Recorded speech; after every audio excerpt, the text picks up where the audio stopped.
I, Verydarkman, cannot keep quiet because silence is dangerous.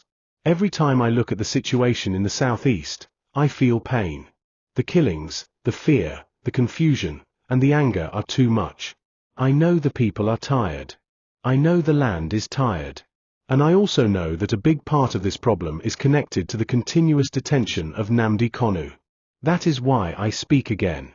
This is not the first time I am talking about it, and it will not be the last. Until something is done, I will keep using my voice. I will keep calling on the leaders, I will keep calling on the people, and I will keep reminding the government that the Southeast deserves peace, the Southeast deserves justice, and the Southeast deserves respect. When you look at the truth, you will see that the cry of the Southeast is not just about hunger, it is not just about poverty, it is not just about bad roads or poor hospitals.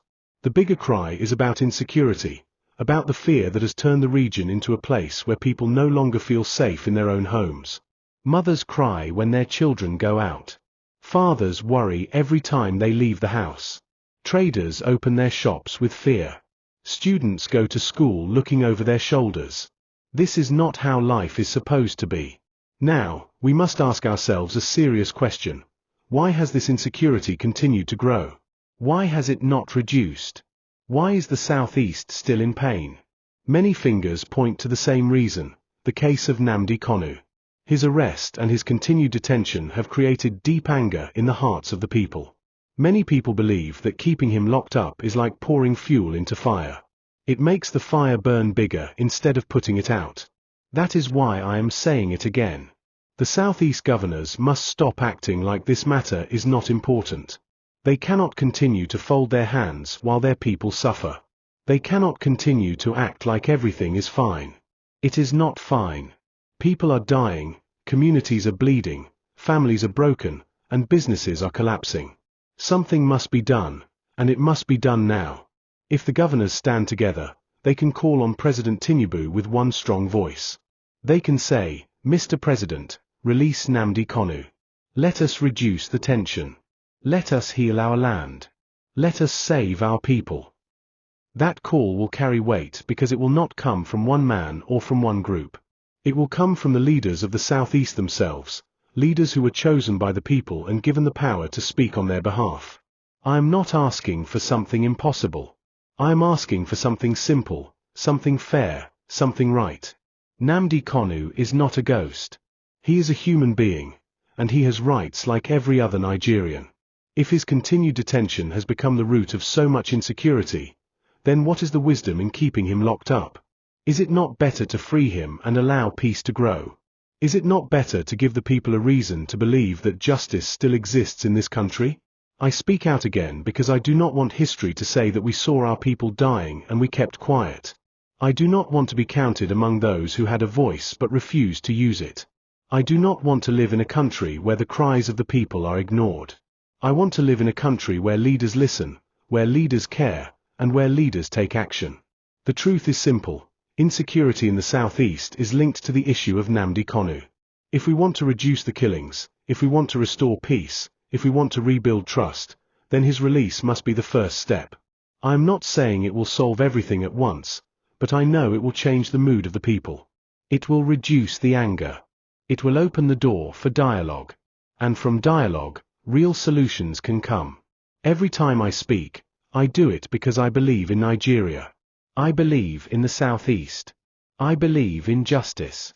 And I believe that leaders must be bold enough to do the right thing, even when it is not easy. That is why I call again, with a strong voice, with a clear mind, and with a heart full of truth. Southeast governors, rise now. Do not wait until the situation gets worse. Do not wait until more lives are wasted. Do not wait until the land is completely broken. Stand up now, and call on Tinubu to release Nnamdi Kanu. This is not about politics. This is not about party. This is about human life. This is about peace. This is about justice. And this is about the future of our people. If we want tomorrow to be better, we must take action today. If we want the killings to stop, we must face the root of the matter. If we want the Southeast to breathe again, we must not be afraid to say the truth. I will continue to speak, and I will continue to call, because I know that silence will only make things worse. My voice may not be the biggest, but I know it carries truth. And truth, no matter how long it takes, will always find its way to the top. So I speak again, and I will keep speaking. Release Nnamdi Kanu, respect his rights. Save the Southeast. The time has come for the Southeast governors to stop moving separately and start moving together. The truth is, no single governor in the Southeast can face this matter alone. No single governor has the power to carry this load by himself. But when they come together, when they stand as one, their voice will be too strong to ignore. This is why I am calling on them again. Unite, and call on President Tinubu to release Nnamdi Kanu. The people of the Southeast are not asking for too much. They are not asking for gold, they are not asking for diamonds, and they are not asking for miracles. They are only asking for peace. They are only asking to live without fear. They are only asking for their children to go to school, for their traders to open their shops, for their farmers to enter their farms, and for their workers to move freely without the fear of being killed or kidnapped. This is a simple demand, and it is the duty of the governors to listen to that demand. But the governors cannot achieve this by being silent. They cannot achieve it by being divided. They cannot achieve it by hiding behind political parties or personal interest. They must rise with one voice, because only a united voice can make Tinubu listen. Only a united voice can show that the Southeast is serious about peace. I know some of these governors may be afraid. Some may think that calling for the release of Nnamdi Kanu will make people see them as weak or disloyal to the federal government. But I want to remind them, real leadership is not about fear, and it is not about pleasing one side while ignoring the other. Real leadership is about standing with the truth, standing with justice, and standing with your people. The people of the Southeast are the ones who voted for these governors. They gave them power. They trusted them. And now the people are crying. The governors must listen.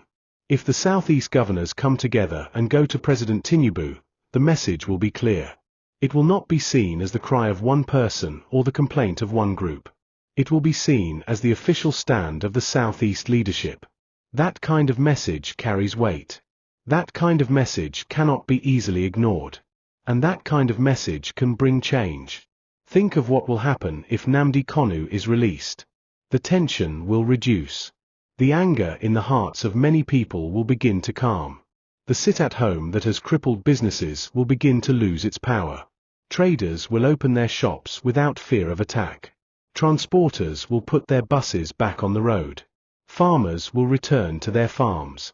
Families that have been running from one state to another will begin to settle back into their homes. It will not solve every problem at once, but it will open the door to peace. And peace is the first step to progress. On the other hand, if the governors keep quiet, the suffering will continue. People will keep dying, businesses will keep failing, schools will keep closing, and the region will keep bleeding. Silence is not an option. Division is not an option. Delay is not an option. The only option now is unity and action. Some may ask, why should the governors be the ones to make this call? The answer is simple. They are the leaders of the Southeast. They are the ones closest to the people. They are the ones who see the pain every day. They are the ones who travel through the same bad roads, who receive reports of killings, who visit families that are mourning, and who see the empty markets and the frightened streets. They are the ones who promised to serve the people, and now is the time to fulfill that promise. The truth is, the Southeast cannot move forward if its governors continue to play politics while the people are dying. Leadership is not about hiding. Leadership is about facing the truth, even when it is hard. And the truth is that Nnamdi Kanu's detention has become a wound in the heart of the region. Keeping him locked up is like keeping the wound open. Releasing him will not only respect his rights but also give the people a reason to believe in the government again. I also want to remind the governors that unity is strength. If they go one by one, their voices will be small. If they go divided, their message will be weak. But if they go together, if they hold hands and speak as one, their voice will shake the walls of power. And when the voice of truth shakes power, power is forced to listen. The people of the Southeast are waiting. They are waiting for their governors to act like leaders. They are waiting for their governors to show courage. They are waiting for their governors to put aside party lines and personal interest and stand for the region. And I, Verydarkman, will keep reminding them until they do. Because if they fail, history will not forgive them. History will remember that at a time when the people cried, their leaders kept quiet. And that kind of history is a shameful one. This is why I call again. Governors of the Southeast, unite now. Forget politics, forget fear, forget personal ambition. Think of the lives lost, think of the families in pain, think of the businesses destroyed, think of the children who cannot go to school, and think of the future of this land. Your duty is to the people. Your duty is to their peace. Your duty is to their safety. And the only way to fulfill that duty is to rise as one and demand the release of Nnamdi Kanu. The call for unity is not just about politics. It is about survival. It is about justice. It is about healing. And it is about the future. The governors must choose now. Will they unite for peace, or will they remain silent while their land burns? The answer will define their legacy forever. When we talk about Nnamdi Kanu, we are not just talking about a man. We are talking about the rights of a citizen. We are talking about justice. We are talking about the rule of law. And we are talking about the peace and future of the Southeast. That is why I say, and I will keep saying it, his fundamental rights must be respected. Every Nigerian, no matter who they are, has rights. These rights are not given by government. They are natural. They are written in our Constitution. They are what make us human. They are what make us free. When those rights are denied, then injustice is born. And when injustice is born, peace cannot stay. That is the truth. Nnamdi Kanu has been in detention for a long time. Too long. His people are watching. His supporters are watching. The whole world is watching. And what do they see? They see a man being held in a way that raises questions about fairness and about justice. That is why there is anger in the land. That is why there is pain in the Southeast.